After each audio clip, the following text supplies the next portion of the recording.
पति गणेश जी की जय। रिद्धि सिद्धि मैया जी की जय।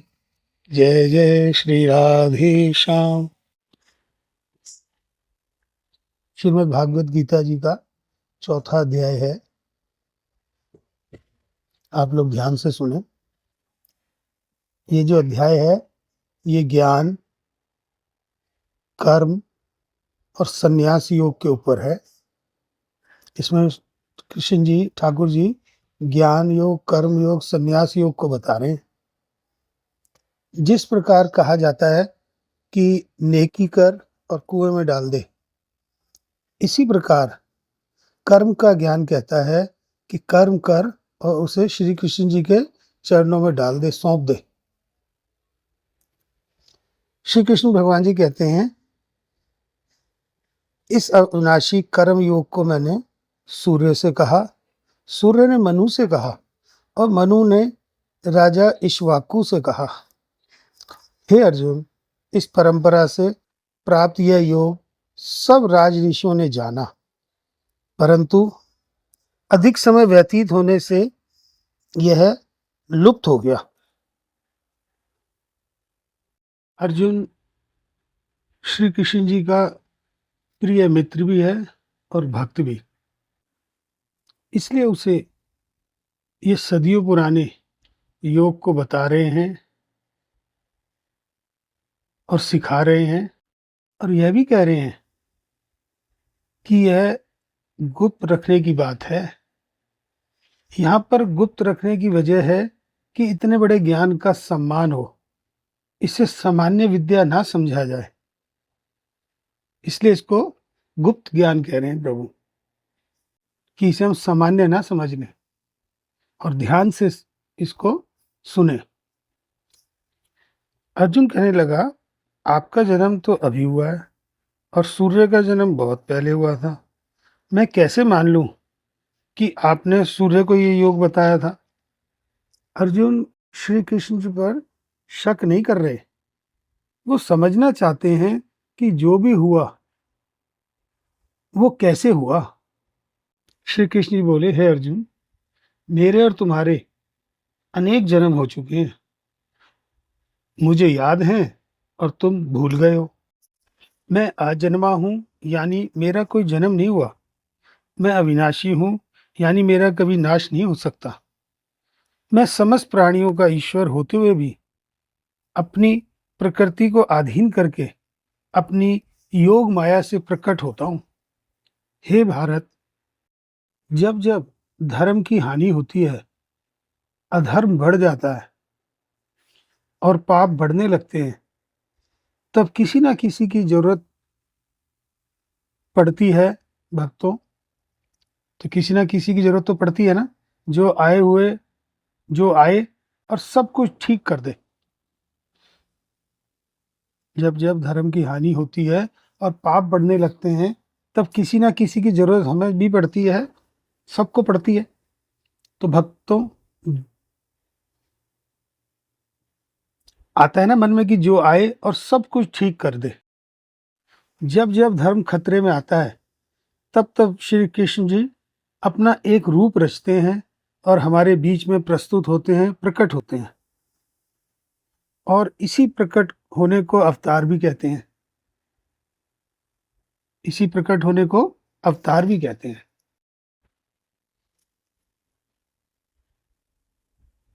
श्री कृष्ण जी कहते हैं, साधु पुरुषों का उद्धार करने के लिए, पाप कर्म करने वालों का विनाश करने के लिए और धर्म की अच्छी तरह से स्थापना करने के लिए मैं युग युग में प्रकट होता हूँ।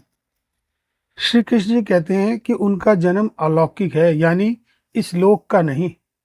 जैसे हम सबका जन्म होता है, वैसे श्री कृष्ण जी का जन्म नहीं हुआ। जो ये बात समझ लेता है, वह शरीर को त्याग कर फिर जन्म को प्राप्त नहीं होता है, बल्कि वो सीधे श्री कृष्ण जी को ही प्राप्त होता है, जिनमें मोह, गुस्सा और डर खत्म हो चुका है। जो श्री कृष्ण जी से प्रेम करते हैं, जो श्री कृष्ण जी के भक्त हैं, उनके कहे ज्ञान पर सच्चे मन से चलते हैं वो श्री कृष्ण जी को ही प्राप्त हो जाते हैं। हे अर्जुन, जो भक्त मुझे जिस प्रकार भजते हैं, मैं भी उन्हें उसी प्रकार भजता हूं। कहने का मतलब है, जो श्री कृष्ण जी के स्वरूप को, उनके ज्ञान को और उनकी कई बातों को अच्छे से समझ जाता है, वो एक तरह से श्री कृष्ण जी में मिल जाता है। यहाँ भजने से मतलब पूजा पाठ या आरती, इसको मत समझना। भक्तों, सच्चे अर्थों में भगवान को भजने का मतलब है उनकी कही हुई बातों पर चलना। श्री कृष्ण जी कहते हैं, इस दुनिया में जिनको अपने कर्मों का फल चाहिए होता है, वो देवताओं का पूजन किया करते हैं। जिनको अपने कर्मों का फल चाहिए होता है, वो देवताओं का पूजन करते हैं, क्योंकि उन्हें कर्मों से पैदा होने वाली सिद्धि जल्दी मिल जाती है। आगे श्री कृष्ण जी हमारे समाज की सबसे बड़ी सच्चाई जो हम भूल चुके हैं, उसके बारे में बता रहे हैं। ब्राह्मण, क्षत्रिय, वैश्य और शूद्र, इन 4 वर्णों का समूह गुण और कर्मों के विभाग पूर्वक मेरे द्वारा रचा गया है।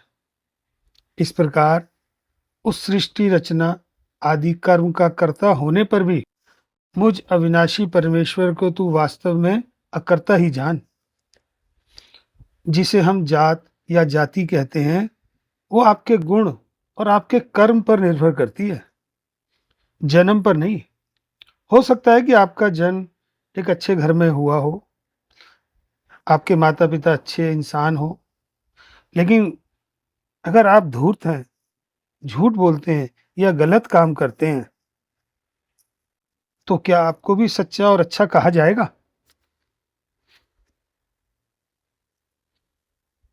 कभी नहीं। कर्म को अपनी पूरी लगन से अपना कर्तव्य समझकर आपको करना है।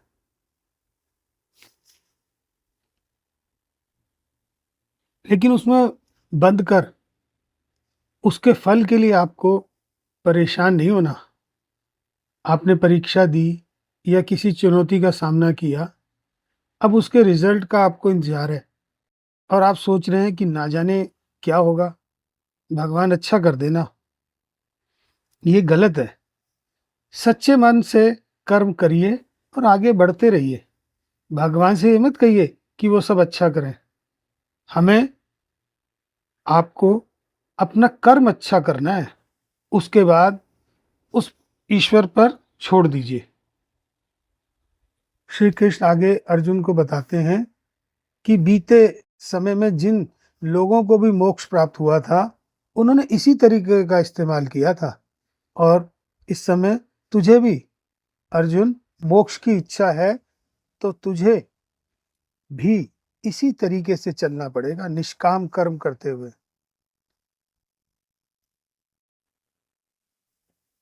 श्री कृष्ण जी कहते हैं, कर्म क्या है और अकर्म क्या है, इस प्रकार इसका निर्णय करने में बुद्धिमान पुरुष भी मोहित हो जाते हैं। इसलिए वह कर्तव्य में तुझे भली भांति समझाकर तुझे कहता हूं। इसलिए वह कर्म तत्व मैं तुझे भली भांति समझाकर कहता हूं, जिसे जानकर अशुभ यानी कर्म बंधन से मुक्त हो जाएगा। कर्म बहुत ही कॉम्प्लिकेटेड चीज है। कर्म को ठाकुर जी ने 3 शब्दों में कहा है। इन्हें 3 शब्दों में ठाकुर जी ने कहा है, कर्म, अकर्म और विकर्म। कर्म, अकर्म और विकर्म, यानी कुछ करना, कुछ ना करना और कुछ विशेष करना। कुछ करना, कुछ ना करना और कुछ विशेष करना। ये बातें सत्संग के ज्ञान की तरह आपको लगेगी। अगर आप इन बातों को समझ जाएं, तो यकीन मानिए हमारी प्रैक्टिकल दुनिया में आपका जीना एकदम आसान हो जाएगा। और यही वजह है कि श्री कृष्ण जी कर्म, अकर्म और विकर्म को समझाना चाहते हैं। जो मनुष्य कर्म में अकर्म देखता है और जो अकर्म में कर्म देखता है, वो और लोगों से ज्यादा इंटेलिजेंट होता है। और ऐसा योगी समस्त कर्मों को करने वाला है। कर्म में अकर्म देखने का मतलब क्या हुआ? यानी मनुष्य जो कर्म करता है पर उसमें घमंड नहीं करता कि इस कर्म को मैं करता हूं। करने वाला वो खुद है। वो कर्म में अकर्म को देख रहा है, समझ लो। जिस कर्म को करते हुए हम ये समझें कि ये हम नहीं कर रहे, ये हम नहीं कर रहे, तो वो कर्म में अकर्म को ही देख रहा है। कर्म को कर्तव्य मानकर कर रहा है। लेकिन दुनिया जहां में उसका डंका नहीं पीटना चाहिए भक्तों।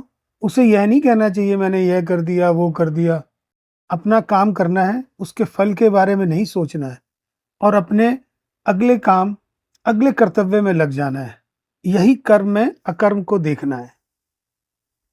भक्तों, सीधी भाषा में समझो कि हमें कर्म करना है और उसे भूल जाना है।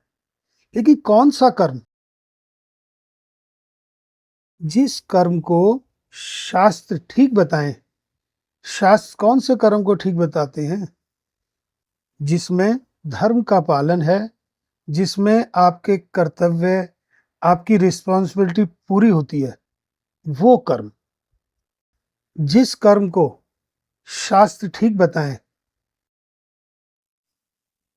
जिसमें धर्म का पालन है, जिसमें आपके कर्तव्य, आपकी रिस्पॉन्सिबिलिटी पूरी होती है, वो कर्म करना है हमें। जो इंसान काम करते हुए उसके फल के बारे में बिल्कुल नहीं सोचता, वही सबसे आगे जाता है, उसी की उन्नति होती है। इतनी प्रोग्रेस कि अगर वो चाहे तो भगवान को भी पा सकता है। अब आगे भगवान कर्मयोगी के बारे में बता रहे हैं। कर्मयोगी कैसे होते हैं? कर्मयोगी कैसे होते हैं श्री कृष्ण जी समझा रहे हैं कि योगी को जो भी बिना इच्छा के मिल जाता है, वो उसी में संतुष्ट रहता है। जो किसी से जलन नहीं रखता कि उसके पास मेरे से ज़्यादा पैसा है, ज़्यादा शोहरत है या उसका ज़्यादा नाम है।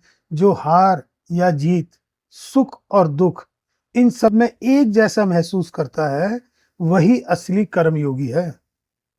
कर्मयोगी अपनी इच्छाओं पे विजय पाकर अपने लगाव को खत्म करता है। उसे अपने शरीर पर भी घमंड नहीं होता, ना अपनी ताकत पे, ना अपने ज्ञान पे, ना अपनी सुंदरता पे। वो अपने मन में ममता या मोह को नहीं आने देता। ऐसे योगियों के मन में सिर्फ परमात्मा का ज्ञान होता है। उसी ज्ञान पर चलते हुए ये अपना कर्म यज्ञ की तरह करते हैं। आगे बता रहे हैं, जिसे यज्ञ में चढ़ाया जाए वो ब्रह्म है। और जो हवन करने के लिए जो द्रव्य इस्तेमाल में लाया जाए वो भी ब्रह्म है। साथ में जो हवन की अग्नि में आहुति दी जाए वो भी ब्रह्म है। ऐसे हवन को करने वाला योगी जो फल पाता है वो भी ब्रह्म है। ब्रह्म से यह मतलब है सबसे बड़ा सत्य, यानी ईश्वर। जो पहुंचे हुए कर्म योगी होते हैं वो यज्ञ में अपना सब कुछ ब्रह्म को सौंपते हैं। उनका हर अनुष्ठान ब्रह्म के लिए होता है। चाहे राम, चाहे कृष्ण, शिव या दुर्गा या हनुमान जी अपने अभिष्ट को याद करके यज्ञ करते हैं। आगे संयम के लिए बता रहे हैं भगवान, आग में कुछ भी डाला जाए तो वो जल के भस्म हो जाता है। संयम को श्री कृष्ण जी एक अग्नि बता रहे हैं। जो योगी होते हैं वो अपने संयम की आग में अपनी इंद्रियों को डालते हैं और उन इंद्रियों को, यानी अपनी इच्छाओं को भस्म कर देते हैं, जला देते हैं। परंतु जो योगी नहीं होते, नादान होते हैं, हम जैसे होते हैं, वो ठीक इसका उल्टा करते हैं। वो अपना सब कुछ इन इंद्रियों में भस्म कर देते हैं। किसी ने कुछ कहा जिससे आपको बड़ा गुस्सा आ गया, या किसी को देखकर आपके मन में जलन हो गई कि उसकी कार मेरी कार से बड़ी कैसे, वो मेरे से बड़ा कैसे है, मेरे से धनवान कैसे है, उसका इतना यश और कीर्ति कैसे मिल रही है, इस तरह के मतलब वगैरह वगैरह। बस इसी तरह की बातों में नादान लोग खुद को जला डालते हैं। अपनी इंद्रियों को वश में करने का सबसे बड़ा तरीका है ज्ञान। ज्ञान से ही योगी लोग अपने मन को नियंत्रण में लाते हैं। जब भी कोई बुरा विचार आता है तो उस समय उनका ज्ञान ही उन्हें बताता है कि उनके जीवन का लक्ष्य यह नहीं है, कुछ और है। ज्ञान ही हमें सही रास्ते चुनने में मदद करता है। कोई तो द्रव्य यज्ञ करते हैं, कोई तप यज्ञ, कोई योग यज्ञ, कोई स्वाध्याय और कोई ज्ञान रूपी यज्ञ करते हैं। और कोई प्राणायाम में तत्पर रहने वाले योगी प्राण और अपान वायु में प्राण को रोकते हैं और प्राण वायु में अपान वायु का लय करते हैं। कोई आहार को निरंतर कम करके प्राण को होमते हैं। वह यज्ञ वेखता है और यज्ञ ही से इनके सब पाप नष्ट हो जाते हैं। यज्ञ की महिमा का बखान करते हुए भगवान बताते हैं कि हे अर्जुन, यज्ञ से बचे हुए अमृत का अनुभव करने वाले योगी जन सनातन पार ब्रह्म को प्राप्त होते हैं। और यज्ञ ना करने वाले पुरुष के लिए तो यह मनुष्य लोक भी सुखदायक नहीं है, फिर परलोक कैसे सुखदायक हो सकता है। यज्ञ करने के बाद जो बचता है, श्री कृष्ण जी उसे अमृत बता रहे हैं और ये अमृत सीधे भगवान तक ले जाता है। यानी अपने कर्म को करके उसका जो फल है, फल मिले, उसमें संतुष्ट होकर अगले कर्म में लग जाना चाहिए। ज्ञान यज्ञ के लिए ज्ञान यज्ञ के बारे में भगवान बता रहे हैं कि जो अपनी इंद्रियों को वश में रखते हैं, अपनी सांसों को नियंत्रण में रखते हैं, अकर्म करते हैं पर उसके फल में इच्छा नहीं रखते, यह सारे ज्ञान यज्ञ हैं। ज्ञान यज्ञ हमें सीधे ईश्वर से साक्षात्कार कराता है, हमें उनसे जोड़ता है। हे अर्जुन, तू तत्वदर्शी ज्ञानियों के पास जाकर समझ कि हे अर्जुन, तू ज्ञान को तत्वदर्शी ज्ञानियों के पास जाकर समझ। उनको भली भांति दंडवत प्रणाम करके उनकी सेवा करने से और कपट छोड़कर सरलता पूर्वक उनके पास बैठने से, प्रश्न पूछने से वह ज्ञानी महात्मा तुझे उस तत्व ज्ञान का उपदेश करेंगे। वो बताएंगे कि किस तरह, किस लिए हम इस दुनिया में आए हैं, तभी हमारा मोह छूटेगा। यदि तुम पापी से भी पापी भी हो तो भी उनके ज्ञान रूपी नौका में बैठकर तुम तर जाओगे। लेकिन ये मत सोचना कि पाप करते जाएं और उनकी नाव में तो ज्ञान ले लेंगे, फिर ऐसा नहीं सोचना। जैसे जलती हुई आग में लकड़ियां जलकर खत्म हो जाती हैं, वैसे ही ज्ञान रूपी अग्नि हमारे सारे कर्मों को भस्म कर देती है। जब हमें ईश्वर के तत्व का ज्ञान हो जाता है तो हमारे सब कर्म भी खत्म हो जाते हैं, यानी कर्मों के बंधनों से छूट जाते हैं। कर्म तो करते हैं पर उसमें बंधते नहीं है। जिसका मन साफ है, ज्ञान की इच्छा है और जो निष्काम कर्म करने को तैयार है, वो ज्ञान हासिल कर सकता है। ज्ञान प्राप्त होते ही उसे भगवान की परम शांति मिल जाती है। जब आप परीक्षा देने जाते हैं और आपके अगर सब जवाब आपको मालूम है तो परीक्षा देने में कोई परेशानी नहीं आती। इसी तरीके से इंद्रियों को वश में करने की कोशिश कर रहा है, जिसके मन में ईश्वर के प्रति शंका नहीं है, श्रद्धा है, इसको इस दुनिया की सच्चाई समझने में या ज्ञान हासिल करने में ज़्यादा समय नहीं लगता। सही तरीके से आप दुनिया में कुछ भी हासिल कर सकते हैं।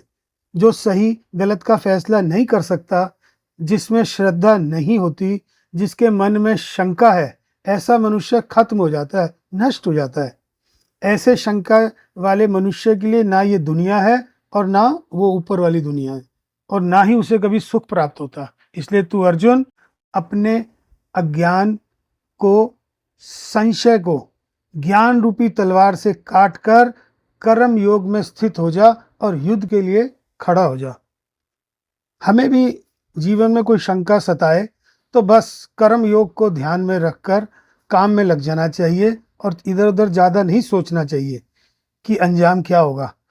काम करके उसे भगवान को सौंप देना चाहिए। बोलो बम बम शिवराम, श्री हरि हरि, राधे राधे।